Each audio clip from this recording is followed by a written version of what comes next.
vengeance. Le verre de vin heurta la table avec une force inattendue. « J'ai réfléchi à nous », dit-elle, scrutant ma réaction par-dessus le bord de son verre de Bordeaux. Peut-être qu'on devrait voir d'autres personnes. Ces mots restèrent suspendus entre nous. Comme une grenade dégoupillée, nous célébrions notre 5e anniversaire de mariage dans le restaurant où nous avions eu notre premier rendez-vous. L'ironie ne m'échappait pas. Je posais ma fourchette, l'appétit soudain envolé, ses yeux brillaient d'un mélange étrange d'anxiété et d'excitation tandis qu'elle attendait ma réaction. Pendant un instant, je ne dis rien. Mon esprit passa en revue les derniers mois de notre vie commune. Ces soirées tardives au travail, les changements soudains de mots de passe sur son téléphone. Son nouvel engouement pour des soirées entre filles d'où elle rentrait avec des cheveux imprégnés d'un parfum inconnu. « Tu veux un mariage ouvert ?» dis-je d'un ton neutre. Pas une question, une constatation. Ça sonne tellement clinique, répondit-elle en balayant l'air de la main, comme pour rejeter l'idée. Je propose juste qu'on explore des options pour insuffler une nouvelle énergie dans notre relation. Tout le monde le fait, de nos jours. Un autre signal d'alarme. Depuis quand se souciait-elle de ce que faisaient les autres? Je pris une lente gorgée de mon whisky, laissant la brûlure glisser dans ma gorge. Elle triturait sa serviette, s'attendant visiblement à des larmes, des supplications, une explosion émotionnelle qui lui donnerait l'avantage moral. « D'accord », répondis-je, la voix stable. « Je suis partant. » Son sourire se figea. « Partant. Vraiment. Pourquoi pas? Si on est tous les deux libres de voir d'autres personnes, ça pourrait être intéressant. » Je levai mon verre. À de nouvelles expériences. Elle hésita avant de faire teinter son verre contre le mien. Ce n'était pas la réponse qu'elle avait anticipée. Je pouvais presque voir les calculs dans son regard. Le scénario qu'elle avait préparé s'effondrait. « Je pensais que tu serais contrarié, » admit-elle. « Pourquoi le serais-je? Tu m'offres aussi la liberté? » Non. Égalité des chances pour nous deux. « Oui, mais alors tout va bien. » Je coupai un autre morceau de mon filet mignon. L'appétit soudain revenu. Des règles de base à établir. Elle bafouilla quelques suggestions vagues. Discrétion. Protection. Pas d'amis communs. J'acquiesçais, ajoutant mes propres conditions avec un enthousiasme inattendu. La communication est essentielle. Dis-je, soyons transparents sur nos emplois du temps. Et cet appartement, c'est notre espace. Pas de rendez-vous ici. Au moment du dessert, son enthousiasme s'était visiblement émoussé. Elle scrutait mon visage, cherchant des fissures dans mon calme, attendant le moment où je m'effondrerais pour la supplier de reconsidérer.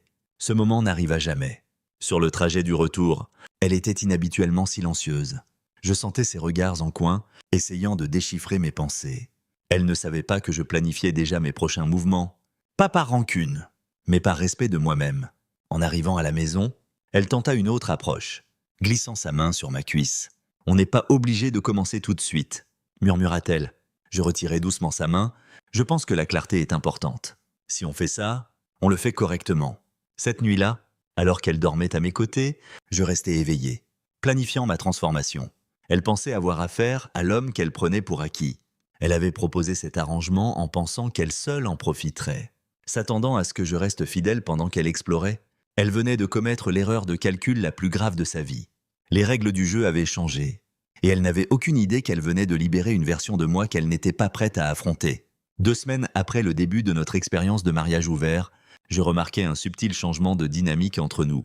Tandis qu'elle se lançait tête baissée dans sa nouvelle liberté, je procédais avec une précision calculée. Avançant mes propres pions en coulisses, elle commença par des tentatives évidentes de provoquer ma jalousie. La première soirée où elle sortit, elle passa 1 heure à se préparer. Plus d'efforts qu'elle n'en avait fourni pour notre dîner d'anniversaire. Avant de partir, elle fit un spectacle en vaporisant du parfum le long de son cou, les yeux fixés sur moi, comme si elle attendait une réaction. « Ne m'attends pas », dit-elle, s'attardant près de la porte. Je levai les yeux de mon ordinateur avec un sourire décontracté. « Amuse-toi bien. J'ai des projets moi aussi plus tard. » Son expression vacilla un instant. « Oh, avec qui? Juste des collègues. Rien d'extraordinaire. » Je retournai à mon écran, ignorant sa demande implicite de détails. Quand la porte se referma derrière elle, je ne perdis pas de temps à me morfondre. Au lieu de cela, j'envoyai un message à mon partenaire de salle de sport pour confirmer notre entraînement. Puis passai 3 coups de fil, un à un avocat immobilier pour une consultation, un autre pour mettre à jour mes informations bancaires et un 3e à un tailleur pour un essayage. Les bases. Chaque fois qu'elle rentrait d'un rendez-vous, elle trouvait de nouveaux moyens de glisser des détails dans la conversation. à quel point son compagnon de dîner était attentionné. Comme il était rafraîchissant de rencontrer de nouvelles personnes, combien de temps ils étaient restés à discuter. Ses performances étaient transparentes. Ses yeux surveillaient constamment ma réaction, attendant la jalousie, les supplications, l'effondrement. Au lieu de cela, elle me trouva plongé dans mon amélioration personnelle. Je m'étais inscrit à une salle de boxe et commençais à me lever à 5 heures pour m'entraîner. Ma silhouette se transformait rapidement. J'avais renouvelé ma garde-robe, repris contact avec de vieux amis. Quand elle parlait de ses rendez-vous, je manifestais un intérêt sincère plutôt que de la douleur, posant des questions qui, peu à peu, la mettaient mal à l'aise dans son propre jeu. « C'est super », disais-je, avant de changer de sujet pour parler de ma journée sans donner les détails qu'elle espérait. Cette asymétrie d'informations la rendait folle. Le 3e week-end, je rentrais tard. Pourtant, un nouveau parfum. Elle m'attendait, bien qu'elle ait prétendu sortir. Feignant de faire défiler son téléphone. « Bonne soirée », demanda-t-elle. Feignant la désinvolture. Très... Je me dirigeais vers la douche sans élaborer. Elle me suivit jusqu'à la porte de la salle de bain. « Tu agis différemment ces derniers temps. » Je m'arrêtais. Différemment comment? Je ne sais pas. Distincte. Sécrète. Je respecte les limites qu'on a établies. N'est-ce pas ce que tu voulais? Ses yeux se plissèrent. Avec qui étais-tu ce soir? Une collègue du département marketing. On a pris un verre après une réunion de projet. La blonde. Celle de la fête de Noël de l'entreprise. Je souris légèrement. Tu as dit pas de questions sur les détails? Souviens-toi, ta règle, pas la mienne. Elle tressaillit. Les règles qu'elle avait créées, conçues, pour protéger sa liberté, tout en me maintenant dans l'ignorance. Protégeant désormais mes activités de son regard. Je pensais qu'on parlerait plus de tout ça, dit-elle. La voix plus douce, on peut parler quand tu veux, mais je ne serai pas interrogé pour faire exactement ce que tu as suggéré. Au fil des jours suivants, la fréquence de ses sorties diminua tandis que son intérêt pour mes allées et venues s'intensifiait. Elle commença à m'envoyer des messages tout au long des soirées où j'étais dehors.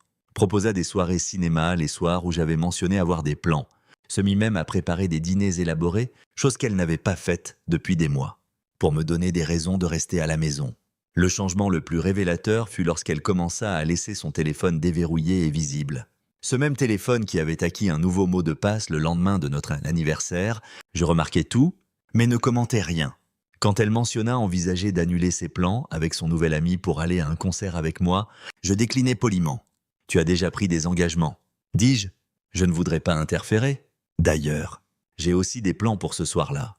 Ce qu'elle ne comprenait pas, c'est que ce n'était pas un jeu mesquin de jalousie pour moi. Il s'agissait de reprendre ma dignité et de poser les bases pour ce qui viendrait ensuite, avec ou sans elle. 1 mois après le début de notre arrangement, le message inévitable arriva pendant un déjeuner professionnel. « À qui tu envoies des messages sans arrêt ?» demanda ma collègue du marketing. Nous discutions des délais d'un projet quand mon téléphone ne cessait de s'allumer avec des notifications. « Juste ma femme », répondis-je, mettant l'appareil en mode silencieux après le 7e message consécutif. Elle haussa un sourcil. « Tout va bien. » Je réfléchis à la question, juste en train de naviguer dans un nouveau territoire. La vérité était plus compliquée. Après des semaines où j'avais maintenu une distance polie et me concentrais sur mon amélioration personnelle, ma femme avait changé de stratégie. Le flot de messages avait commencé après que j'eus mentionné un dîner informel avec ma collègue du marketing. « C'est un rendez-vous », demandait le premier message. Je n'avais pas répondu, ce qui avait déclenché l'avalanche qui suivit. Chaque message devenait de plus en plus urgent, culminant avec « Il faut qu'on parle des limites ».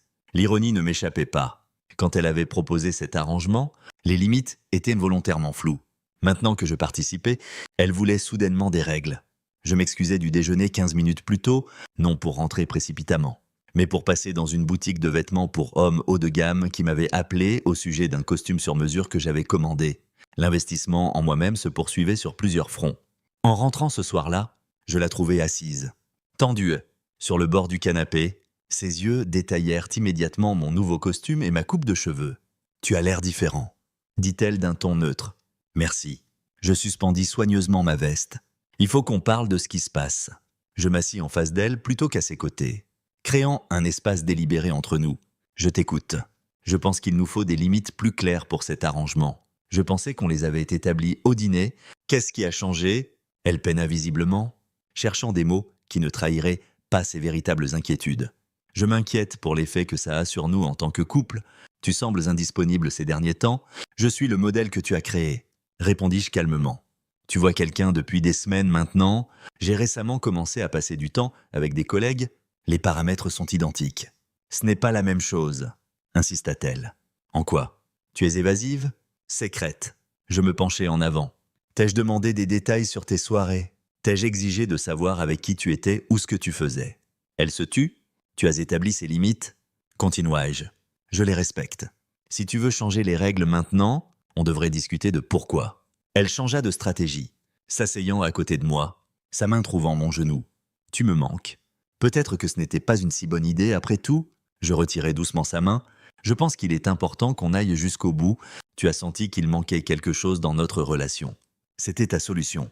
L'abandonner au premier signe d'inconfort semble contre-productif. La logique froide la laissa sans voix. Ce n'était pas le scénario qu'elle avait prévu. Dans sa version, je serais reconnaissant pour la moindre miette d'attention après des semaines où elle explorait ses options avec d'autres. Qui est-ce? Demanda-t-elle finalement. Directement. Ce n'est pas pertinent pour notre discussion sur les limites. Je suis ta femme. J'ai le droit de savoir. Tu as renoncé à ce droit particulier quand tu as suggéré de voir d'autres personnes. Répondis-je? Le ton neutre malgré la dureté de mes mots. Tu ne peux pas avoir les deux. La conversation s'acheva dans une impasse. Elle se retira dans notre chambre, tandis que je me préparais à dîner. Plus tard, je l'entendis parler à voix basse au téléphone. Probablement en consultant l'ami qui l'avait encouragé à adopter cette approche moderne du mariage. Le lendemain matin, elle tenta une autre tactique, m'accueillant avec un café et suggérant des plans pour le week-end. Comme par hasard. Le soir où j'avais mentionné avoir des engagements, je ne peux pas vendredi. J'ai des plans, lui rappelai-je. Tu ne peux pas reporter. Je pensais qu'on pourrait se retrouver. J'honore mes engagements, répondis-je. Peut-être dimanche à la place. Son sourire se crispa. Qu'est-ce qui t'arrive? Tu n'étais jamais aussi rigide avant. J'ai toujours valorisé l'intégrité. Peut-être que tu le remarques seulement maintenant. Le moment le plus révélateur vint ce soir-là quand elle mentionna l'air de rien. Avoir croisé ma collègue du marketing à l'épicerie, la manière calculée dont elle la décrivit, mettant en avant ses attributs physiques avec un mépris subtil, confirma mes soupçons. Elle l'avait cherché délibérément. Je ne fis aucun commentaire sur la coïncidence, me contentant d'un « c'est gentil » neutre avant de changer de sujet. En me préparant à sortir pour mes plans du soir, elle fit une dernière tentative, apparaissant dans une robe que j'avais autrefois complimentée, suggérant qu'on commande à dîner à la place. « Tu as ta vie, j'ai la mienne », dis-je avec fermeté. C'était l'accord. À ce soir, en franchissant la porte, je ressentis quelque chose que je n'avais pas éprouvé depuis des mois. Le pouvoir. Pas sur elle, mais sur moi-même. L'homme qu'elle pensait manipuler n'existait plus. À sa place se tenait quelqu'un que même moi je commençais à peine à connaître. Quelqu'un qui refusait d'être un plan de secours. Les dimensions sociales de notre arrangement s'effondraient spectaculairement lors d'un dîner chez des amis un samedi soir. Nous n'avions pas discuté de la manière dont nous présenterions notre nouveau mode de vie aux autres, ce qui s'avéra être une erreur critique. J'arrivais séparément, venant directement d'une séance d'entraînement personnel. Lorsque j'entrais, les conversations s'interrompirent un instant. 6 semaines d'entraînement intensif m'avaient transformé. Épaules plus larges, taille affinée, une posture assurée qui attirait l'attention. Même ma femme me regarda 2 fois, ses yeux s'écarquillant en parcourant ma silhouette. « Qu'est-ce qui t'est arrivé ?» demanda notre hôte en me tendant un verre. « On dirait que tu t'entraînes pour quelque chose. » J'investis juste en moi-même, répondis-je avec un sourire. Pendant le dîner, je discutais facilement avec tout le monde, partageant des anecdotes amusantes du travail, posant des questions pertinentes. Elle m'observait de l'autre côté de la table, vidant verre après verre de vin, alors que je tenais l'attention de la tablée avec aisance. Un domaine qui avait été le sien pendant des années. Le dérapage commença lorsqu'un couple que nous n'avions pas vu depuis des mois demanda nos plans pour l'été. En fait, on essaie quelque chose de nouveau dans notre relation, interrompit-elle avant que je puisse répondre. Ces mots légèrement brouillés par l'alcool. On a un peu ouvert les choses.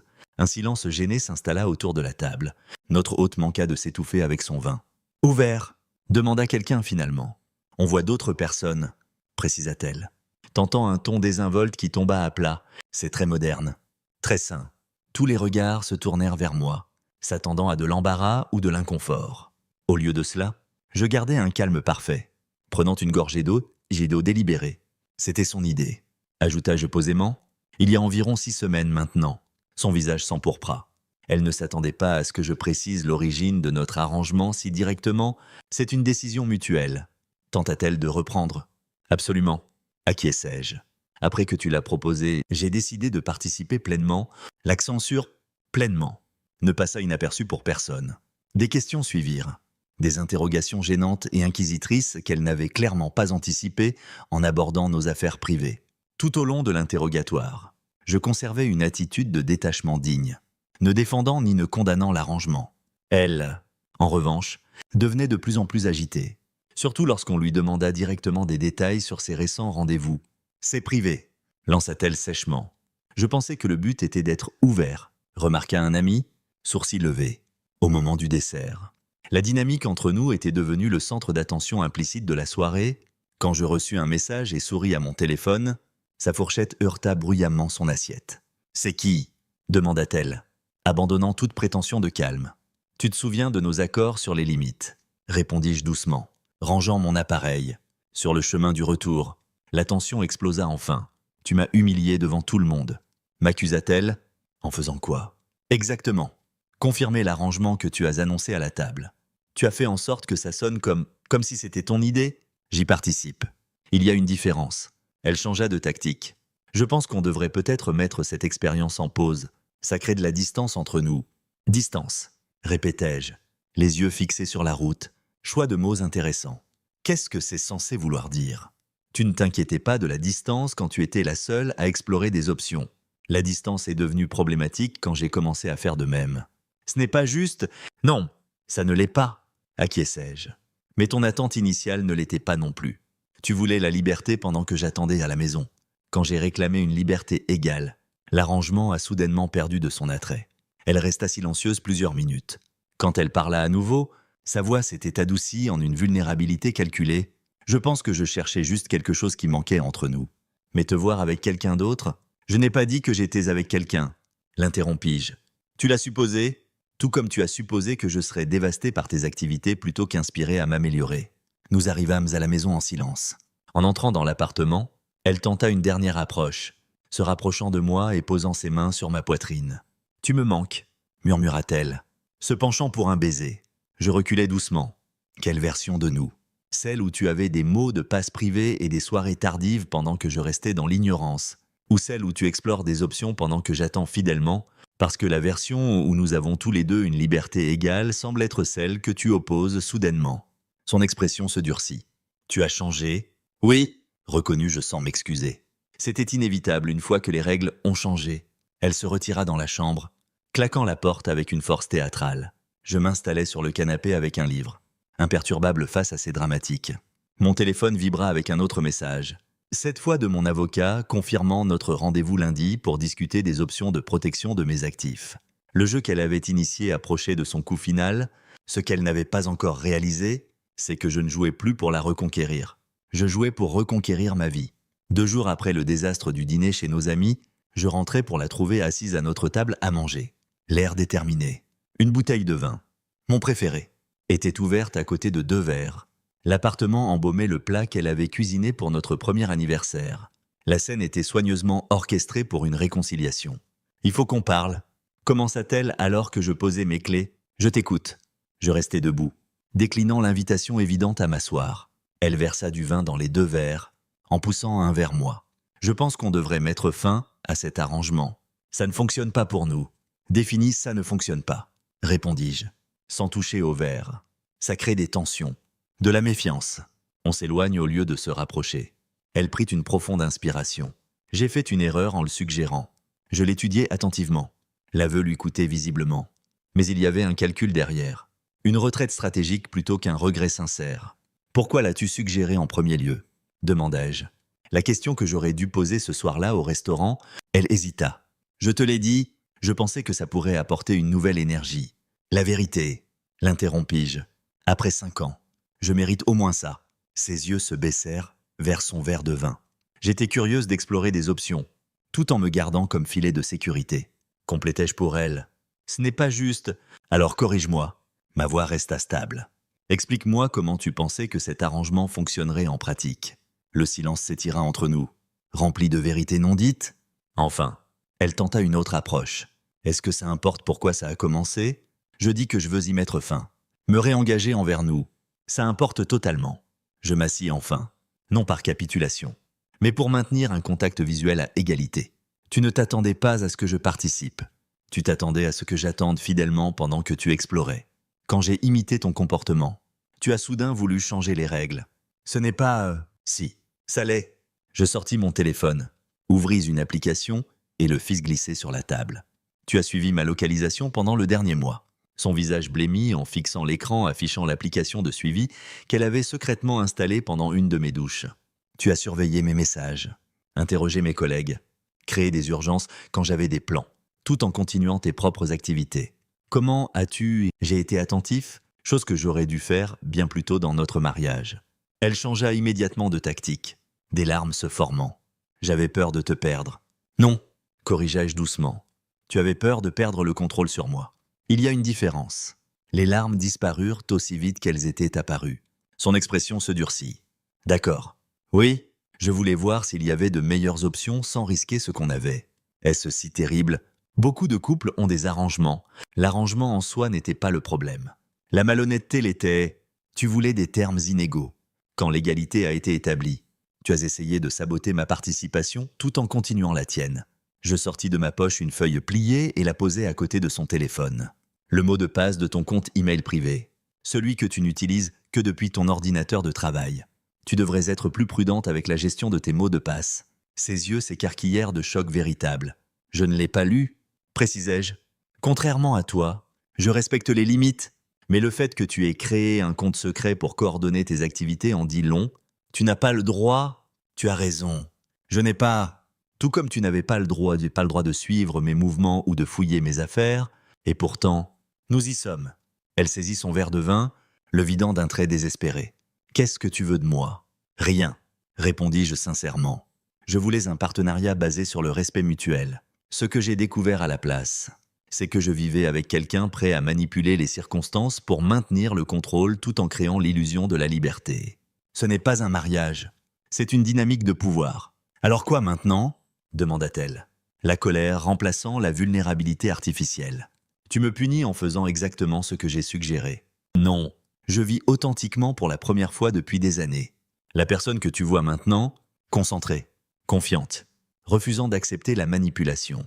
C'est qui je suis quand je ne compromets pas mes valeurs pour te mettre à l'aise. Et la femme du marketing, elle fait partie de ton voyage authentique. La rancune était désormais sans phare. Mes relations ne te concernent plus. Pas après que tu as explicitement renoncé à t'y intéresser, sa main frappa la table, je suis toujours ta femme. Un titre que tu étais prête à compromettre quand ça t'arrangeait, répondis-je calmement. Tu ne peux pas revendiquer les privilèges tout en abandonnant les responsabilités.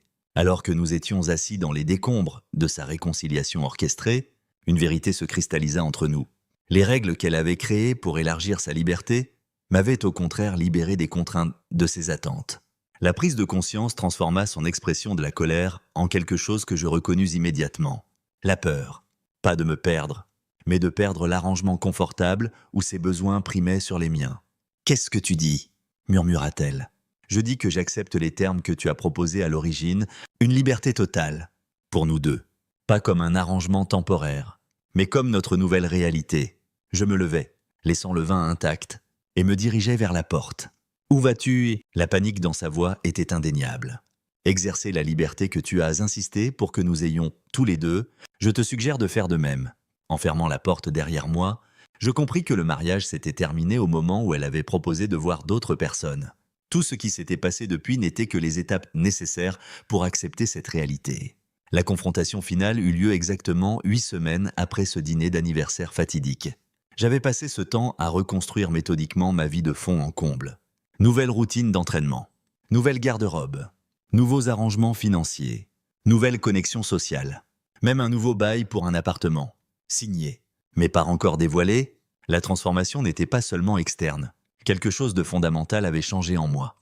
Une recalibration de ma propre valeur que nulle manipulation émotionnelle ne pouvait ébranler. En entrant dans notre appartement ce soir-là, je la trouvais qui m'attendait.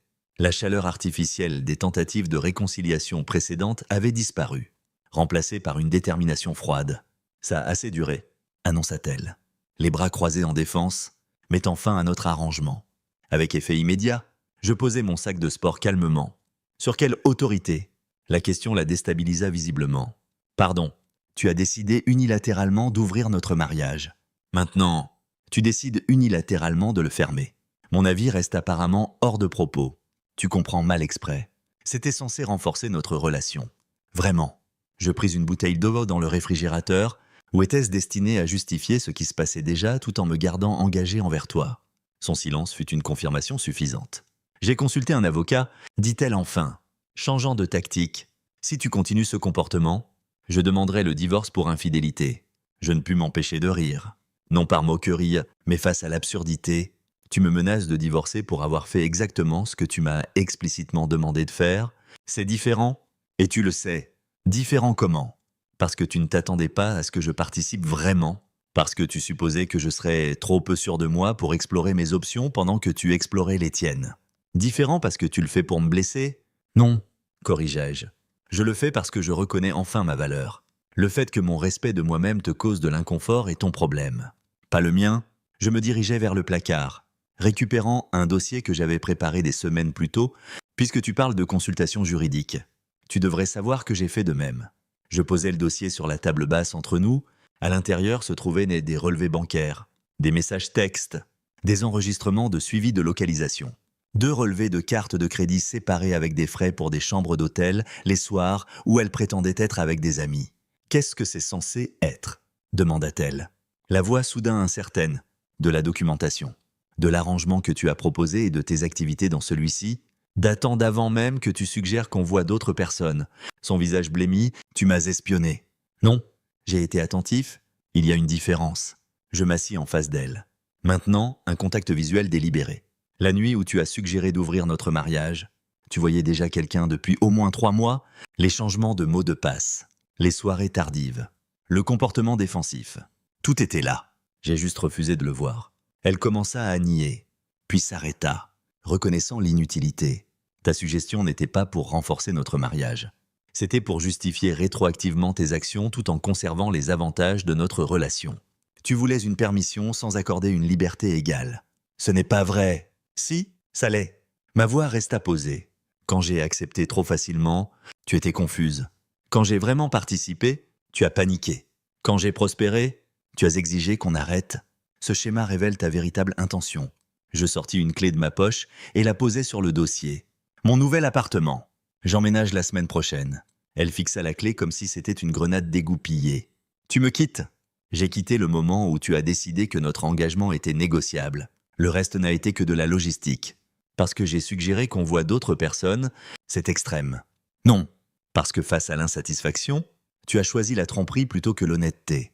Tu as créé un arrangement conçu pour ton bénéfice à mes dépens. Quand j'ai participé de manière égale, tu as tenté de me manipuler, de me suivre et de me contrôler plutôt que de reconnaître le problème fondamental. Je me levai, récupérant mon sac de sport. Je vais emballer mes affaires essentielles ce soir. On organisera le reste plus tard. Elle se précipita soudain vers mon téléphone sur le comptoir. Qui est-ce? Je veux savoir qui c'est. Je repris calmement mon appareil de ses mains. Ça ne te concerne plus. J'ai le droit de savoir qui a détruit notre mariage. Toi, répondis-je simplement. Au moment où tu as décidé que l'engagement était conditionnel et l'honnêteté optionnelle, alors que je faisais ma valise, elle passa par les étapes familières. Colère, larmes, accusation, marchandage. Quand rien ne fonctionna, elle tenta une dernière approche. On peut recommencer, plaida-t-elle. Thérapie de couple. Un nouveau départ. Ce qu'il faudra. Je m'arrêtais, valise à la main. Il n'y a rien à sauver. Ce que tu veux, ce n'est pas moi. C'est la version de moi qui acceptait moins que ce que je mérite. Cette personne n'existe plus. À la porte. Je me retournai une dernière fois. Merci. D'ailleurs. Pourquoi? Demanda-t-elle amèrement. Pour avoir suggéré qu'on voit d'autres personnes, ça m'a forcé à me voir clairement pour la première fois depuis des années. Je choisis quelqu'un qui valorise l'engagement, l'honnêteté et le respect mutuel. Qui? Moi-même. La porte se ferma sur son expression abasourdie et sur ce chapitre de ma vie. Dehors. L'air du soir portait le parfum des possibles. L'alliance qui avait laissé une marque sur mon doigt était maintenant dans ma poche. Un rappel non pas de ce que j'avais perdu, mais de ce que j'avais trouvé. Mon téléphone vibra avec un message de ma collègue du marketing, confirmant notre réunion de projet le lendemain. Si cette connexion évoluerait en quelque chose de significatif restait à voir. Ce qui comptait, c'était que toute relation à venir commencerait depuis un lieu de respect mutuel et de choix authentiques. Non de manipulation et de contrôle. En roulant vers mon nouvel appartement, la vérité s'installa confortablement autour de moi. Sa suggestion de voir d'autres personnes n'avait pas détruit notre mariage. Elle avait simplement révélé que ce que je pensais être un partenariat était en réalité une dynamique de pouvoir depuis le début. La véritable liberté n'était pas de voir d'autres personnes, c'était de me voir enfin moi-même.